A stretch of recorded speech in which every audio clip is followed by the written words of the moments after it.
முன்னாள் ஐபிஎஸ் அதிகாரியும் தமிழ்நாட்டு பிஜேபியினுடைய முன்னாள் மாநில தலைவருமான அண்ணாமலை அவர்கள் வி த லீடர்ஸ் அப்படின்னு ஒரு இயக்கத்தை ஆரம்பிச்சாரு.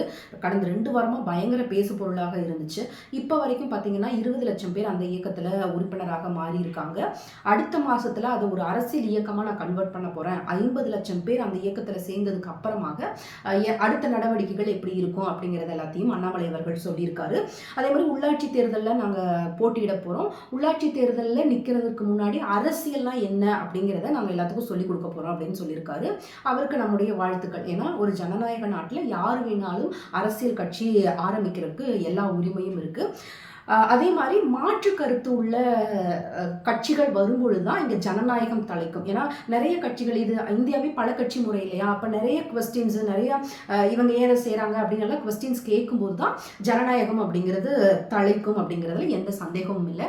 அவர் கட்சி ஆரம்பிக்கட்டும், அதுக்கப்புறம் அவருடைய செயல்பாடுகள், அவருடைய கட்சியினுடைய செயல்பாடுகள் எப்படி இருக்குது அப்படிங்கிறத வச்சு நம்ம அடுத்தடுத்து பேசலாம்.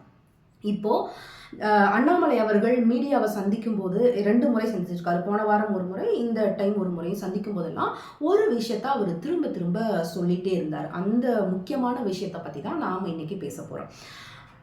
நிரந்தர எம்எல்ஏ மினிஸ்டர்ஸ் அப்படிங்கிறது இருக்கவே கூடாது. 50 வருஷத்துக்கு மேலே இவங்க தான் மினிஸ்டர்ஸ் அப்படின்னு ஒரு விஷயம் இருக்கக்கூடாது. அதை முதல்ல ஒழிக்கணும் அப்படின்னு சொல்லியிருக்காரு. நல்ல விஷயமாக தோணும். இதே சீஃப் மினிஸ்டர்ஸ், பிரைம் மினிஸ்டர்ஸ் அவங்க எல்லாத்துக்குமே இதெல்லாம் பொருந்துச்சுன்னா இன்னும் ரொம்ப நல்லது.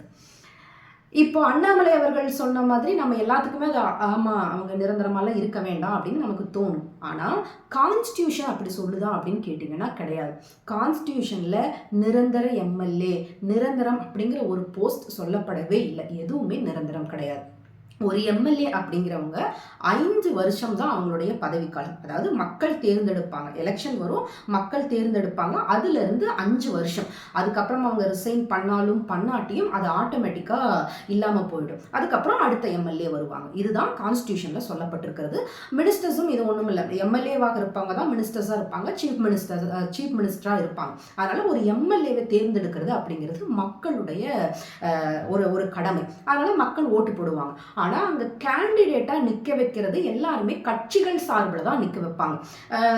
சுயேட்சையாகவும் நிற்பாங்க. ஆனால் அவங்க திரும்ப திரும்ப வர அந்த மாதிரியான வரலாறு நமக்கு கிடையாது. அப்போ கட்சிகள் தான் இதில் முடிவெடுக்கணும். ஒருத்தர் நிரந்தர எம்எல்ஏவாக இருந்துகிட்டே இருக்காரு அப்படின்னா அவங்க கட்சியில் எப்படி இருக்காங்க அப்படிங்கிறது தான். இப்போ இதில் பாசிட்டிவும் இருக்குது, நெகட்டிவும் இருக்குது.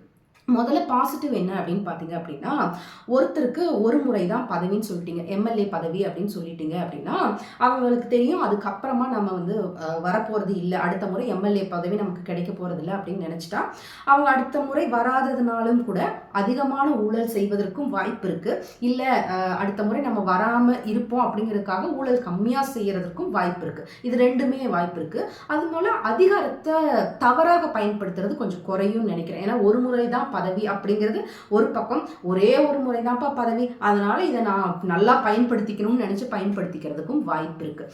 ஒன்று இப்படி. இன்னொன்று பார்த்தீங்க அப்படின்னா, ஒரே ஒரு முறை தான் பதவி, அதனால நான் சிறப்பாக செயல்படணும் அப்படின்னு நினச்சி ஒருத்தவங்க செயல்படுறாங்கன்னு வச்சுக்கோங்களேன். அவங்களுக்கு அடுத்த முறை பதவி கிடைக்கலன்னா அப்போ உண்மையாக செயல்படுகிற ஒரு கேண்டிடேட்டை அந்த தொகுதி மக்கள் இழப்பதற்கான வாய்ப்புகள் அதிகம். நான் ரொம்ப நல்லா செயல்படுறாரு, அவருக்கு இன்னொரு வாய்ப்பு கொடுத்தா என்ன அப்படின்னு மக்கள் நினைக்கும் போது அங்கே நிற்பாங்க இல்லையா, அப்போ ஓட்டு போடுவாங்க. ஆனால் கட்சி அவரை நிறுத்தலை அப்படிங்கிற பட்சத்தில் நல்லவர்கள் எலிமினேட் ஆகிறதுக்கும் வாய்ப்பு இருக்கு. இன்னொன்று பார்த்தீங்க அப்படின்னு சொன்னால் கட்சி தாவல், இதுதான் ரொம்ப முக்கியம். இப்போ எனக்கு ஒரு முறை தான் இந்த கட்சியில் வாய்ப்பு கிடைக்குதுன்னு வச்சுக்கோங்களேன், எனக்கு இந்த முறை தான் வாய்ப்பு கிடைக்கும், நீ எப்படி இருந்தாலும் அடுத்த முறை கொடுக்க மாட்டேன், உங்கள்கிட்ட எதுக்கு இருக்கணும், நான் அடுத்த கட்சிக்கு போகிறேன்னு சொன்னான்னு வச்சுக்கோங்க, ஆட்டோமேட்டிக்காக தாவறாங்க. பதவிகளுக்காக இன்னைக்கு எத்தனை மாறாட்டங்கள் தாவல்கள்லாம் நடக்குது அப்படிங்கிறத நம்ம பார்த்துட்டே இருக்கோம். அப்போ மாறி மாறி கட்சி தாவிட்டே இருந்தாங்கன்னா ஒரு ஸ்டேபிள் கவர்மெண்ட் அப்படிங்கிற ஒரு விஷயம் நடக்காது. அப்போ ஸ்டேபிள் கவர்மெண்ட் இல்லைன்னா ஆட்சி இங்கே கொலாப்ஸ் ஆயிரும், மக்களுக்கான தேவைகள் எல்லாம் பூர்த்தி செய்யப்படாமல் இருக்கும். அப்போ நிரந்தர எம்எல்ஏ அப்படிங்கிற ஒரு விஷயத்துல நிறைய பாசிட்டிவும் இருக்கு, நெகட்டிவும் இருக்கு.